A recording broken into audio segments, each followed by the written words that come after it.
Que nossa vida exalte ao Senhor acima de nossas palavras. Foi a oração de Aline. E esse último cântico, ele fala de algo interessante, né? Agradável aos teus olhos eu quero ser. Mas nós sabemos que nós não somos sempre agradáveis aos olhos de Deus na maneira como nós vivemos, né? Seja naquilo que falamos, pensamos ou a maneira como nós agimos. Mas diante de uma oração como essa, né? Agradável aos teus olhos eu quero ser, a gente fica imaginando como é que Deus move a nossa alma para que isso seja possível, né? Muita coisa tem que ser movida no nosso coração, tirada de nós, para que sejamos de fato agradáveis aos olhos de Deus. Nós precisamos fazer orações como as orações que fizeram os puritanos, né? São corajosos, né? Dizer, Senhor, independente do quanto tenha que sofrer, se precisar sofrer para te agradar, para viver uma vida reta aos teus olhos, faz isso em mim. Que Deus nos abençoe. Que faça aquilo que a oração de Aline seja uma verdade, né? Que as nossas vidas sejam até mais verdadeiras do que meramente as nossas palavras. Gálatas, capítulo 1, meus irmãos. Nós vamos dar sequência à nossa meditação em série, nessa que é a quarta reflexão na carta de Paulo aos Gálatas. Meus irmãos, como nós já dissemos no início das nossas meditações, desde a primeira reflexão nossa na carta de Paulo aos Gálatas, que estamos dizendo a mesma coisa, que Paulo escreve essa carta não num tom muito amistoso, muito amigável, mas essa é uma carta, talvez a carta mais tensa, né, de todo o Novo Testamento. Uma carta que Paulo escreve com um sentimento de indignação por aquilo que estava acontecendo com aquelas igrejas na Galácia, igrejas que haviam sido fundadas pelo apóstolo Paulo. Os falsos mestres estavam conseguindo aquilo que estavam de fato intentando. Eles estavam conseguindo macular a imagem do apóstolo Paulo no meio dos Gálatas e consequentemente também desconstruir a doutrina, a sã doutrina que o apóstolo Paulo havia instruído os Gálatas, né? Uma vez maculando a imagem do apóstolo, eles conseguiam inserir as heresias ali, e dessa maneira destruir ou desconstruir aquilo que Paulo estava há tanto tempo construindo de sã doutrina no coração daqueles irmãos. É por essa razão que Paulo não começa a carta saudando a igreja com elogios, não é? Nem com palavras amistosas, como eu falei, mas Paulo já inicia a sua carta fazendo pelo menos 3 coisas que foram alvos da nossa reflexão nos sermões passados. A primeira coisa que ele fez foi defender a sua vocação apostólica, nos versos 1 e 2. A segunda coisa que ele fez foi defender a sã doutrina, o evangelho genuíno pregado por Paulo. Ele fez essa defesa nos versos 3 a 5 do capítulo 1. E por último, que foi a nossa última reflexão, Paulo revelou os perigos da falsa doutrina, os perigos do falso evangelho, que era pregado pelos falsos mestres, e que compreendeu aí os versos de 6 até o verso 9, verso 6 até o verso 9. Paulo já começa então a sua carta fazendo essas defesas e essas duríssimas asseverações a respeito do evangelho e da maneira como eles deveriam encarar o falso evangelho pregado pelos falsos mestres. Mas Paulo continua com a sua carta, no seu texto, falando do genuíno evangelho. E é interessante, daqui para frente você vai perceber isso, que o próprio apóstolo ele vai se colocar como um exemplo do poder transformador que esse evangelho que é pregado por ele, o evangelho da graça, não é? Ele tem em relação ao ser humano. A capacidade que esse evangelho tem de transformar a vida do pecador. Para isso Paulo usa o seu próprio exemplo. E é assim que ele vai descrever o resto do texto. Eu queria fazer a leitura do texto na sua íntegra e depois eu vou estar passando para os irmãos quais são os versos que nós vamos tratar nessa noite especificamente. Mas vamos fazer a leitura do texto? Do verso 10 até o verso 24 do capítulo 1 diz assim: Porventura procuro eu agora o favor dos homens ou o favor de Deus? Ou eu procuro agradar a homens? Se agradasse ainda a homens, não seria servo de Cristo. Faço-vos, porém, saber, irmãos, que o evangelho por mim anunciado não é segundo o homem. Porque eu não recebi esse evangelho, nem o aprendi de homem algum, mas mediante revelação do próprio Jesus Cristo. Porque ouvistes qual foi o meu proceder outrora no judaísmo, como sobremaneira eu persegui a igreja de Cristo e a devastava, E na minha nação, quanto ao judaísmo, avantajava-me a muitos da minha idade, sendo extremamente zeloso das tradições dos meus pais. Quando, porém, aquele que me separou antes de eu nascer e me chamou pela sua graça, aprove revelar seu Filho em mim, para que eu pregasse entre os gentios, sem demora, não consultei carne nem sangue, e também nem subi para Jerusalém, para aqueles que já eram apóstolos antes de mim, mas eu parti para as regiões da Arábia e voltei outra vez para Damasco.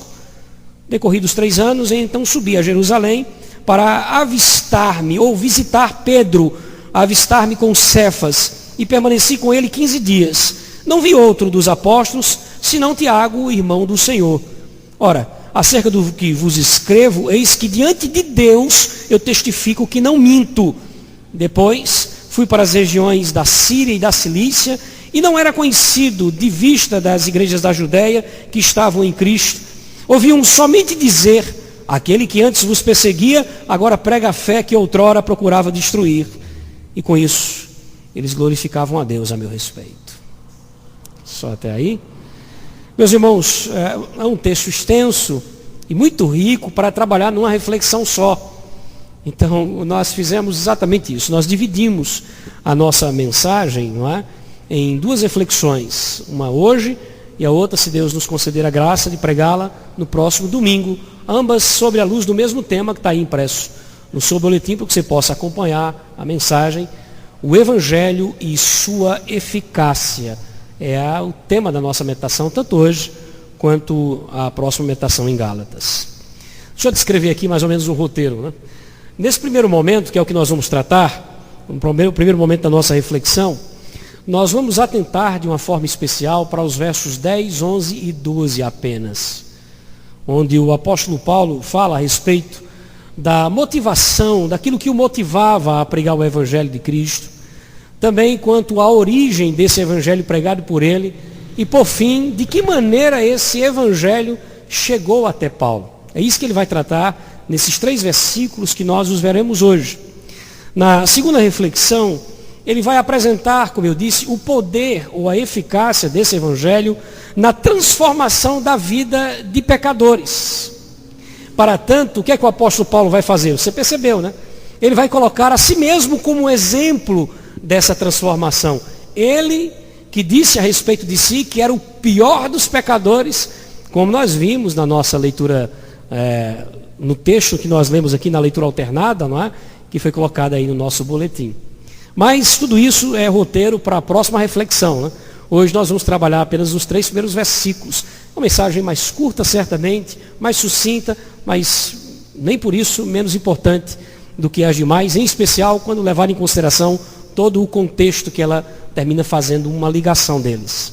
Nós vamos orar e depois vamos ler novamente os versículos. Feche seus olhos, baixe sua cabeça. Peça a Deus que trate com o seu coração de uma forma especial a partir do texto bíblico tão somente. Vamos orar. Querido Deus, nós não temos certamente a dimensão do privilégio que nós gozamos de estarmos hoje juntos como igreja, depois de ter entoado louvores a Ti, de ter, ó Deus, contribuído com o Teu reino financeiramente, também depois de ter colocado diante de Ti a nossa gratidão, as nossas súplicas, nessa hora, ter a liberdade, o privilégio, o gozo de ouvir a Tua palavra sendo pregada ao nosso coração. Ó Deus, perdoa a nossa falha em não compreender a dimensão disso. E que Teu Espírito abra os nossos olhos para enxergarmos, ó Deus, a grandeza daquilo que o Senhor tem feito em nossas vidas como igreja. Faz isso conosco. Que nessa noite, mais uma vez, o Senhor trate com o nosso coração por intermédio de Tua santa e viva palavra. Em nome de Jesus. Amém. O Evangelho e sua eficácia é o nosso tema. Vamos fazer a leitura novamente dos 3 primeiros versículos. Verso 10, 11 e 12 dizem assim: porventura, procuro eu agora o favor dos homens ou de Deus? Ou procuro agradar a homens? Se agradasse ainda a homens, não seria servo de Cristo. Faço-vos, porém, saber, irmãos, que o evangelho por mim anunciado não é segundo o homem. Porque eu não recebi esse evangelho e nem o aprendi de homem algum, mas mediante revelação de Jesus Cristo. Paulo começa o texto fazendo uma defesa desse evangelho pregado por ele. Evangelho que dizia que o homem é salvo pela graça mediante a fé somente. Mediante a fé somente. Sem acréscimos das obras. Como, por exemplo, a observância da lei de Moisés, dos ritos judaicos, da prática da circuncisão. O evangelho pregado por Paulo dizia, olha, você não precisa destas coisas para ser salvo, até porque você não conseguiria agradar a Deus com isso. Sua vida não consegue dar conta disso. É por isso que a salvação é um ato da graça de Deus, concedido ou otorgado a você tão somente por meio da fé em Cristo Jesus. Diferente disso, o contrário disso, os falsos mestres diziam que não, que se aqueles homens não buscassem observar a lei de Moisés, os ritos judaicos, e nem fossem circuncidados, eles não seriam salvos. Eles diziam que essa fé em Cristo Jesus, ou melhor dizendo, no sacrifício de Jesus na cruz do Calvário, não era suficiente para a salvação. E por isso os Gálatas, assim como todos os demais, deveriam somar, agregar a fé em Cristo a toda essa observação de ritos, pois do contrário, não receberiam o favor de Deus, não alcançariam a salvação. Esses falsos mestres, como nós dissemos na primeira mensagem da série, eles acusavam o apóstolo Paulo de ser um falso apóstolo, de ser um apóstolo não autêntico como os outros 12 apóstolos de Jesus Cristo, que foram escolhidos por Jesus de uma maneira especial e até mesmo de uma maneira pessoal. Eles diziam, olha, esse Paulo não é como os outros 12. E eles não faziam apenas essa acusação. Em relação à mensagem que Paulo pregava, os falsos mestres diziam que Paulo pregava a salvação somente por meio da fé, ou que bastava a fé para isso, para agradar os gentios. Eles diziam isso. Eles diziam, olha, Paulo prega essa salvação, só basta a fé para suavizar o evangelho e agradar os gentios. Porque dessa maneira, Paulo desobriga os gentios de circuncidar, de obedecer os ritos judaicos, de guardar a lei de Moisés. Então, como ele não quer agregar a eles essas coisas, ele diz, não, é pela fé somente, basta a fé. E era assim que eles acusavam o apóstolo Paulo. Então Paulo vai fazer a sua defesa em relação a isso. E é na defesa de Paulo que nós conseguimos encontrar o primeiro tópico, né, na nossa meditação, que está aí também no seu boletim, na parte de negrito, o primeiro ponto da nossa mensagem, que é exatamente esse. Sua motivação, ou a motivação do apóstolo Paulo na pregação desse evangelho. Qual era a motivação dele? Ele fala aqui para tentar, colocando uma defesa em relação a essas acusações, essas falsas acusações, oriundas aí dos falsos mestres. Vamos ver novamente o verso 10, que diz o seguinte. É na verdade uma pergunta, não é? Porventura procuro eu agora o favor dos homens ou de Deus? Ou procuro agradar a homens? Aí ele encerra dizendo, se agradasse ainda a homens, não seria servo de Cristo. Ele faz uma pergunta a eles, né? Porventura procuro eu agora o favor dos homens ou de Deus? O que é que vocês acham? Vocês acham que eu estou tentando agradar aos homens? Qual é a intenção da pergunta de Paulo aqui? É como se Paulo estivesse dizendo assim, vocês acham que eu estou buscando a aprovação de quem quando eu prego? Dos homens ou de Deus? A quem vocês acham que eu estou tentando encontrar a aprovação?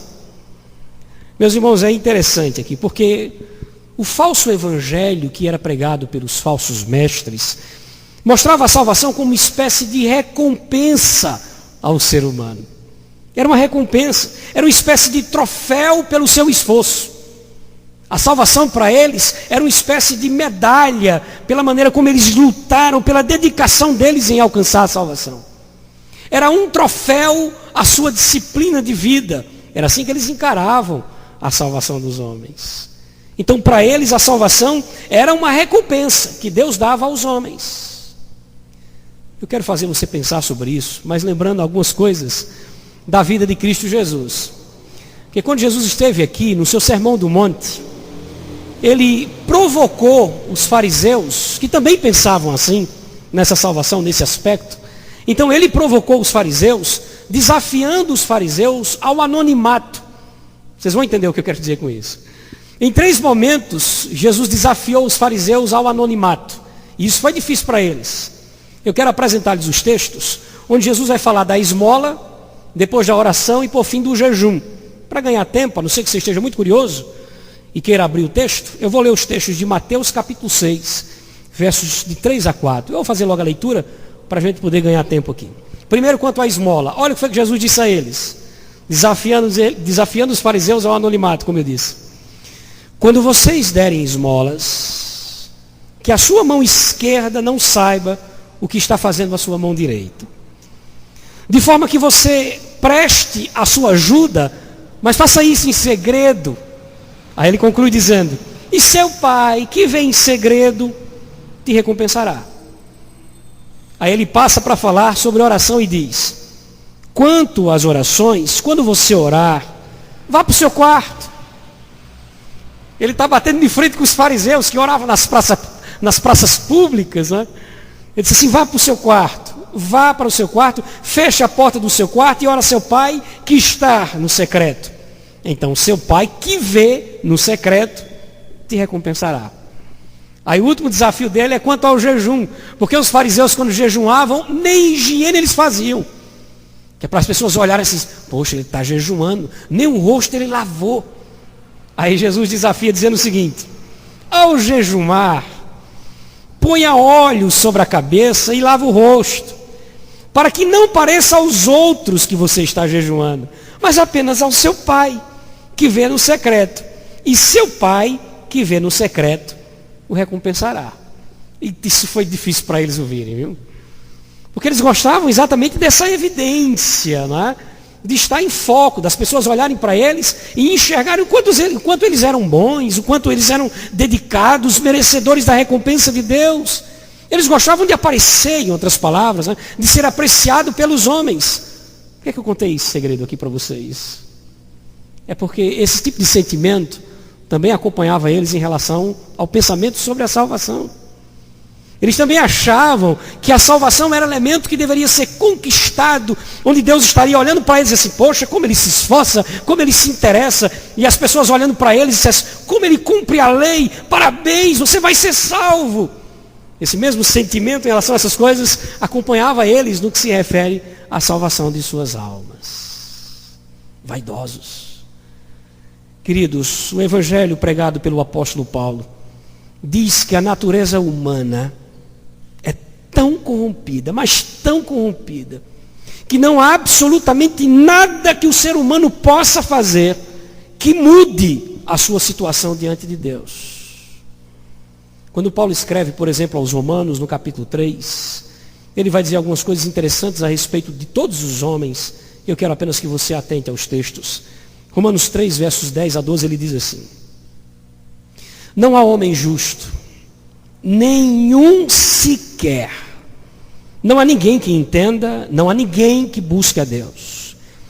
Todos os homens se desviaram e tornaram-se juntamente inúteis. Não há entre eles ninguém que faça o bem, não há um sequer. Aí ele vai para o verso 23, mais conhecido nosso, e diz, porque todos os homens pecaram e estão destituídos ou distantes da glória de Deus. Percebe? No verdadeiro evangelho, que é pregado pelo apóstolo Paulo, o homem é descrito aqui como incapaz de salvar-se a si mesmo.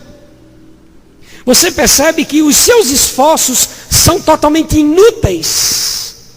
No verdadeiro evangelho não há mérito para o homem. Não há aplausos para o homem. E muito menos glória para o homem. Essa é a verdade. Aí você diz, então como é que o homem se salva? Aí no verso 24 ele completa dizendo assim, sendo justificados, aí ele explica como é que a gente é aceito por Deus. Gratuitamente por sua graça, por meio da redenção que há em Cristo Jesus. Em outras palavras, o que ele diz aqui é aquilo que ele vai dizer em Efésios capítulo 2, verso 8, esse mais conhecido nosso. Como é que nós somos salvos? Pela graça sois salvos, mediante a fé. E isso não vem de vós, é um dom de Deus. E ele até completa, não vem das obras, para que ninguém, não vai sobrar glória para os homens. Diante disso, como é que você responderia a pergunta de Paulo em Gálatas capítulo 1, verso 10? Quando ele faz a pergunta, porventura, você acha que eu estou procurando o favor dos homens com esse evangelho? Você acha que é esse evangelho aqui que agrada os homens? Que diz que os homens não são absolutamente nada, que não podem fazer absolutamente nada por si mesmo, e que dependem totalmente de Deus? Responda. Você acha que esse evangelho é o evangelho que agrada os homens? É claro que não, meus irmãos. É claro que não. Agora eu quero que você perceba, voltando para Gálatas, no verso 10 ainda, finalzinho do verso 10, como é que Paulo encerra o texto. Ele diz, se eu agradasse ainda aos homens, não seria servo de Cristo. Se ele mudasse a sua pregação, a essência ou o conteúdo do seu evangelho para agradar as pessoas, talvez aí escondendo a verdade a respeito da natureza humana, Paulo diz, eu não seria nem digno de ser considerado um servo de Cristo. Então certamente, meu irmão, esse evangelho não é definitivamente o que agrada aos homens, pois ele lhes fere o brio, lhes tira o orgulho. Aonde está a altivez? Paulo vai perguntar. Onde está o orgulho disso? Essa pergunta de Paulo rebate a acusação. Diz que é exatamente o contrário. Esse evangelho que ele prega não agrada aos homens. Agrada somente a Deus. Pois somente a Deus exalta e humilha o ser humano. Ele vai continuar, meus irmãos. Depois de tratar da sua motivação quanto à pregação do evangelho, Paulo vai falar da origem desse evangelho, de onde ele surgiu, quem foi o seu originador. E aí nós temos nosso segundo ponto, nosso segundo tópico, que está no verso 11, a origem desse evangelho pregado por Paulo. Olha o que diz o verso 11. Faço-vos, porém, saber, irmãos, que o evangelho por mim anunciado não é segundo o homem. Vocês precisam saber uma coisa, ele diz. Esse evangelho que mostra um homem incapaz de salvar-se a si mesmo. Esse evangelho que revela a natureza caída do homem. E que diz que somente crendo em Cristo Jesus para ser salvo. Esse evangelho que verte toda a glória a Deus. Não é uma criação humana. Não é uma criação humana. Esse evangelho não se trata aqui de uma nova filosofia, uma nova religião. Não se trata aqui de um desenvolvimento do velho judaísmo, não é isso. Esse evangelho pregado por Paulo, da graça somente, não é da graça por meio da fé somente, não é fruto de uma insatisfação religiosa qualquer de alguém que chegou e disse assim, eu estou cansado dessas religiões demais aí. Vamos criar um novo método, uma nova fé religiosa. Vamos criar um novo caminho. Paulo disse, isso não veio dos homens. Você não conseguiu entender ainda. Todas as religiões existentes, criadas pela mente humana, todas elas pregam a salvação pelas obras. Todas as religiões criadas pelos homens buscam dar a eles o mérito de sua salvação. Por que isso? Porque no fim a busca de todas elas é dar ao homem também a glória por sua salvação. Somente o cristianismo genuíno prega a salvação pela fé somente, sem mérito dos homens, para que o final toda a glória seja dada a quem? A Deus pela salvação. Por que isso? Aí Paulo diz aqui no texto, exatamente porque o evangelho anunciado por mim não é segundo o homem, porque se fosse segundo o homem, seria mais um pelas obras. Pode ter certeza. Porque é isso que o homem gosta. Ele parece que precisa disso. Não, tem que pagar alguma coisa por isso. Eu tenho que fazer por merecer, eu tenho que fazer com que as pessoas olhem para mim e me aplaudam por isso. Eu só consigo sentir minha alma descansando quando eu digo assim, pronto, já fiz minha parte. Mas não é segundo o homem, não vem dos homens isso. E por isso coloca os homens no chão, para que Deus seja exaltado sobre todas as coisas.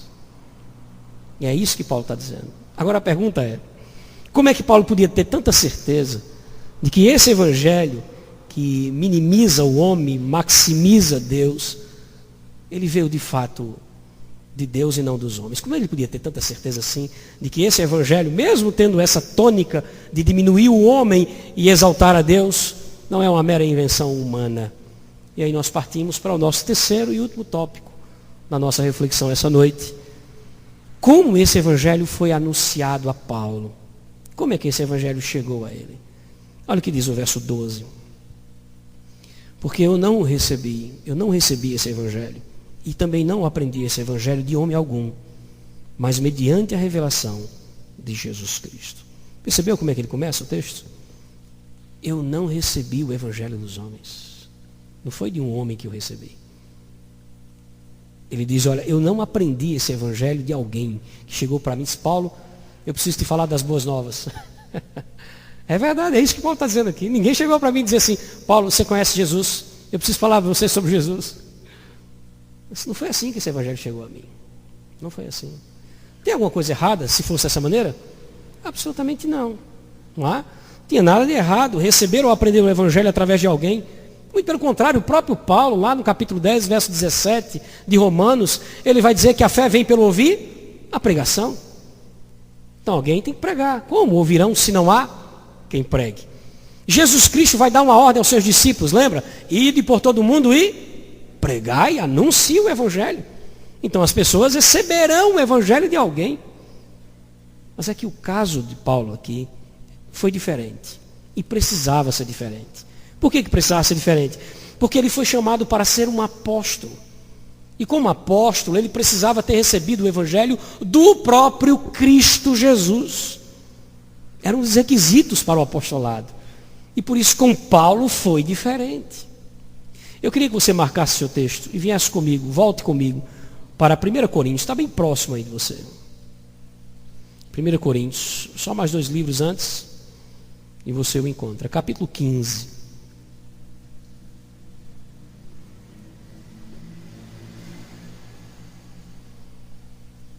Paulo havia dito no verso 11 que esse evangelho, ele não vem dos homens, não foi o homem que originou o evangelho. Ele vem do próprio Deus. Aí você pergunta, como, Paulo? Como é que você pode ter tanta certeza? Aí ele diz, olha, eu não recebi dos homens. Eu sei que foi de Deus, eu sei que vem de Deus, porque eu recebi do próprio, né? Do próprio Cristo. Olha o capítulo 15 de 1 Coríntios, capítulo 15, verso 1, ele diz assim. Deixe sua Bíblia aberta, a gente vai tratar de alguns versículos aqui. Irmãos, capítulo 15, verso 1. Irmãos, venho lembrar-vos o evangelho que vos anunciei, o qual recebestes e no qual ainda perseverais.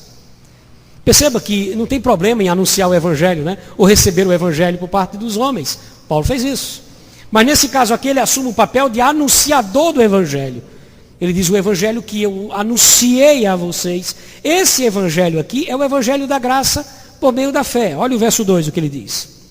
Porque ele, o evangelho, também sois salvos, por ele também sois salvos, por meio desse evangelho, se tiverdes a palavra tal como vos-la preguei, a menos que tenhais crido, vê o elemento da fé, crido em vão, porque basta a fé, não é? O evangelho da graça por meio da fé. Agora perceba, e eu quero que você atente para esse detalhe, esse evangelho que Paulo está dizendo aqui, que entregou a eles, que anunciou a eles, é o evangelho que ele também recebeu antes. Recebeu de quem? Foi que ele disse lá em Gálatas 1:12, que eu recebi mediante revelação do próprio Cristo, não foi? Olha o que é que ele vai dizer nos versos 4 e 5. 3, aliás, verso 3. Antes de tudo vos entreguei, o que também, olha, ele começou dizendo assim, eu entreguei para vocês o evangelho. Aí no verso 3 assim, eu entreguei a vocês o evangelho que eu também recebi. Ele vai descrever algumas coisas desse evangelho, veja só. Vos entreguei o que também recebi.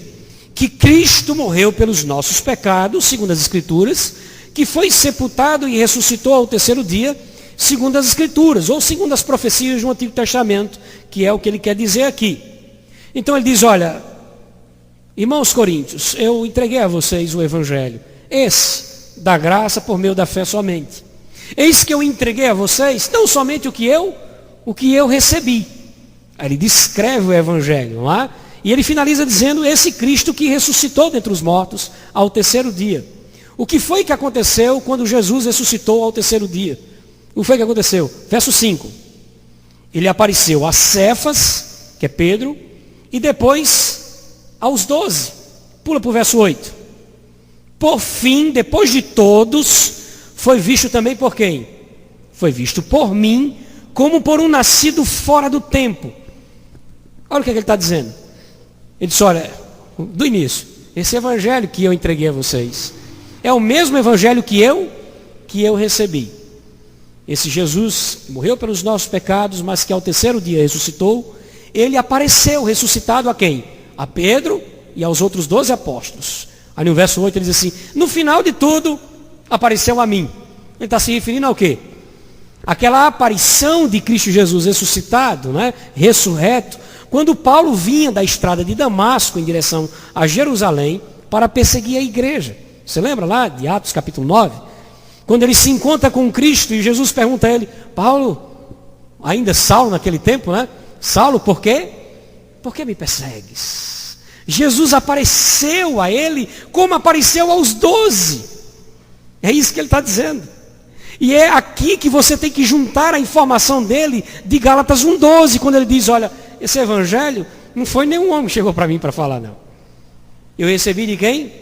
Do próprio Cristo. Foi Jesus que falou para mim. Foi dele que eu recebi.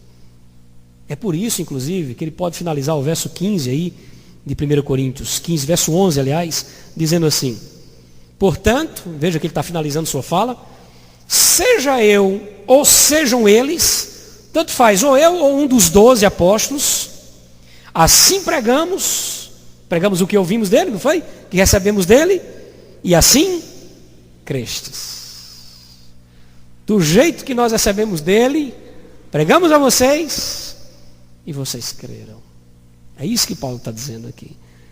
Paulo recebeu esse evangelho do próprio Cristo ressurreto. Esse evangelho que revela a incapacidade do homem de salvar-se a si mesmo. Esse evangelho que diz que a fé em Cristo Jesus, que mostra a fé em Cristo Jesus como sendo o único e suficiente meio para a salvação. E que dessa forma, não é pelas obras nunca, mas somente pela graça de Deus. Esse evangelho que glorifica a Deus e que diz que toda a glória nesse processo salvífico é dado somente a Deus, porque não cabe absolutamente nada a nós mesmos.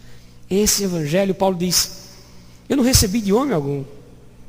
Eu recebi diretamente de Cristo Jesus. E por isso eu posso dizer a você, não é uma criação humana. E também posso dizer a você, não tenho interesse em agradar os homens, que não vão ver esse evangelho com simpatia. Saia e pregue ele por aí. Saia e pregue ele por aí. Não vão ver com simpatia. Porque não traz glória aos homens, não traz mérito algum. Não requer esforços. Humilha o homem, diz que a salvação é um ato divino e não humano.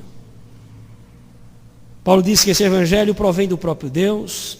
E ele tem um compromisso de pregar esse evangelho, porque é diferente do que os falsos mestres diziam e até buscavam. Ele não busca agradar aos homens, e sim a Deus. Amém, meus irmãos? Vamos fazer algumas aplicações nessa pequena reflexão nossa aqui. 3 aplicações. Primeira aplicação.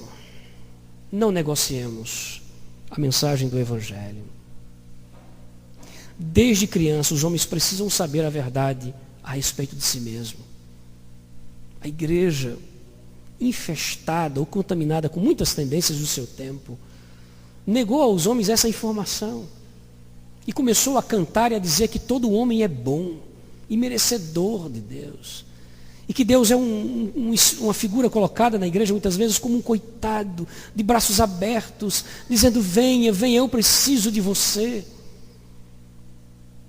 Não macule o evangelho. Não negocie a mensagem do evangelho. Desde criança os homens precisam saber exatamente a natureza humana como está. A verdade a respeito da situação deles em relação a Deus. Pois qual é o sentido de uma boa notícia se antes dela não vier a má notícia. Qual o sentido disso? Qual o sentido de dizer aos homens que estão salvos ou podem ser salvos, se não disser antes deles que eles estão correndo um gravíssimo risco? Qual o sentido? Meias verdades no anúncio do Evangelho de Cristo é fazer dele uma história mal contada. Por isso, não esqueça do que Paulo disse no finalzinho do verso 10. Se nós buscarmos agradar aos homens, camuflando a mensagem do Evangelho, nós não somos servos de Cristo. Não somos. Estamos prestando um desserviço ao Senhor. Os verdadeiros servos de Cristo não buscam holofortes, não correm atrás de sucesso, não são movidos pelos elogios, nem desencorajados pelas críticas. São palavras de Charles Spurgeon. Ele finaliza dizendo: eles não negociam a mensagem no intento de agradar aos homens. Segunda coisa que a gente pode usar como aplicação aqui do que vimos é que o genuíno evangelho provém de Deus. Acatá-lo é aceitar a proposta de Deus para a salvação dos homens. Salvação que, como nós já vimos aqui, até exaustivamente até agora, vem somente por meio da fé em Cristo Jesus. E que é evidenciada pela mudança de vida, que é o que nós vamos ver domingo, apresentado pela vida do apóstolo Paulo. Então, desprezar esse evangelho é desprezar a proposta divina para a salvação, única proposta de Deus para a salvação dos homens. O próprio Jesus, quando esteve aqui, usou termos fortíssimos falando sobre isso.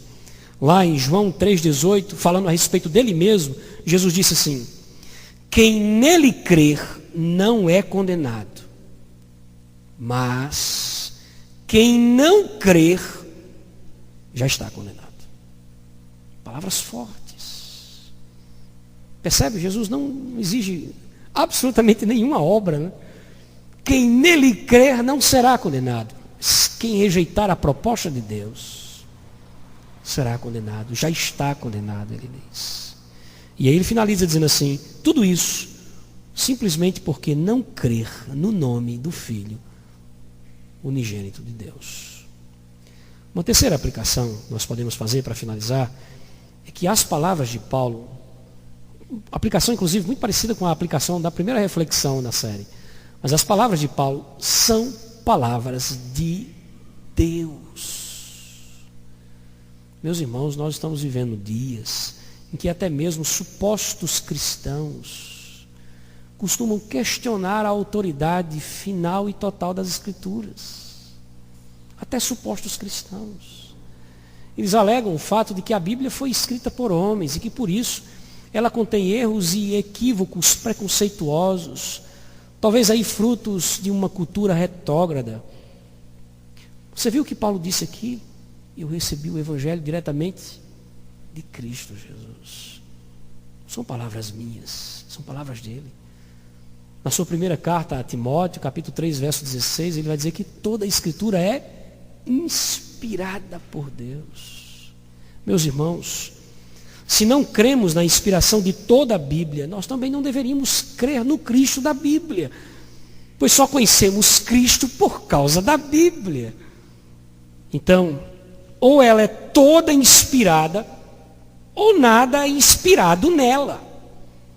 Ou você considera a Bíblia toda inspirada, ou esse relativismo, na tua opinião, vai dizer que nada deve ser considerado inspirado nela.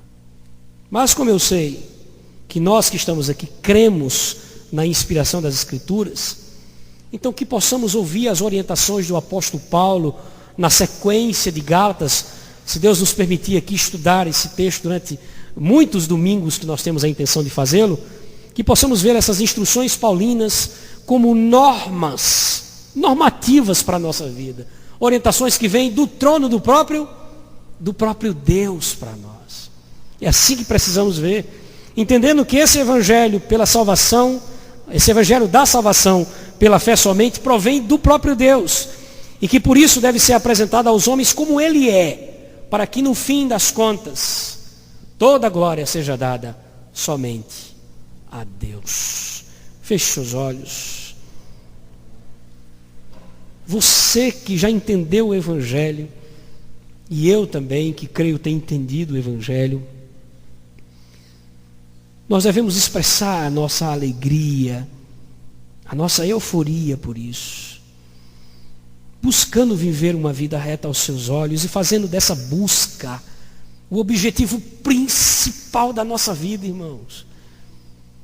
Não deve ser para nós um peso buscar obedecer esse Cristo, até porque não há peso de condenação nessa busca.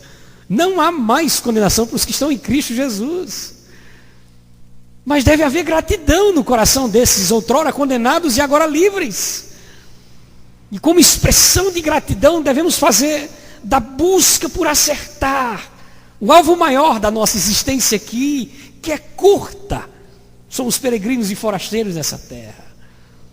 Por isso, vamos nos comprometer mais com a obra do Senhor, com a vida ao seu lado, com a santificação. Há muita coisa que precisa ser cancelada em nossa vida, ainda que a gente não consiga, tenhamos coragem de dizer a Deus em oração: tira de nós, Senhor, tira de nós toda vaidade, o brio, opinião própria, orgulho próprio. Queremos viver a tua vontade, o Senhor que nos apresentou esse Evangelho que diminui os homens e que glorifica o teu nome. Se você foi alvo dessa graça de Deus, ore a Deus agradecendo ao Senhor por isso. Vamos orar juntos. Majestoso Deus, tua voz se ouve do teu trono, quando a tua palavra é pregada com limpidez.